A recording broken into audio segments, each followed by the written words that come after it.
សម្រាប់សិល្បៈមួយគឺវាកិច្ចមិនផុតទេពីការលួចចម្លងគ្នាបន្តិចប៉ុន្តែមិនមែនតែយើងយកមកទាំងដុលតែម្ដងទេព្រោះសម័យនេះជាសម័យដែលកូនខ្មែររបស់យើងគាត់យល់ដឹងអំពីការបង្កើតនៅសិល្បៈថ្មីសម្រាប់ប្រទេសជាតិខ្លួនឯងសម្រាប់ខ្លួនឯងអញ្ចឹងកាលណាយើងបង្កើតអ្វីដែលថ្មីសូមបង្កប់នៅគេហៅថាភាសាដែលព្រោះភាសាដែលល្អដែលបង្ហាញនៅវប្បធម៌ក៏ដូចជាសុជីវធម៌ក្នុងនាមយើងជាខ្មែរដែលមានអរិយធម៌ដ៏ល្អផូរផង់មែនទែនហើយការរំលឹកដល់គាត់ឲ្យគាត់គេហៅថាបង្កើតនៅសាមគ្គីភាពស្រឡាញ់គ្នាក្នុងនាមយើងជាអ្នកសិល្បៈដូចគ្នាបាទក្នុងនាមជាតារាចម្រៀងអាចថារៀងយូរដែរហើយអញ្ចឹងបងប្អូនដែលគាត់ស្រឡាញ់សិល្បៈ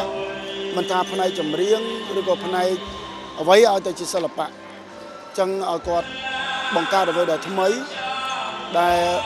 បង្ហាញនិងបង្កប់ពីអត្ថន័យអប់រំសុជីវធម៌បង្ហាញពីក្តីស្រឡាញ់រវាងយើងជាជនជាតិដូចគ្នាក៏ដូចជាមនុស្សនៅទូទាំងសកលលោកខ្ញុំជឿថាគ្មានអ្វីដែលថ្មីស្រឡាងសម្រាប់មនុស្សម្នាក់ឯងណាមានតែការកើតទេដែលជាថ្មីប៉ុន្តែ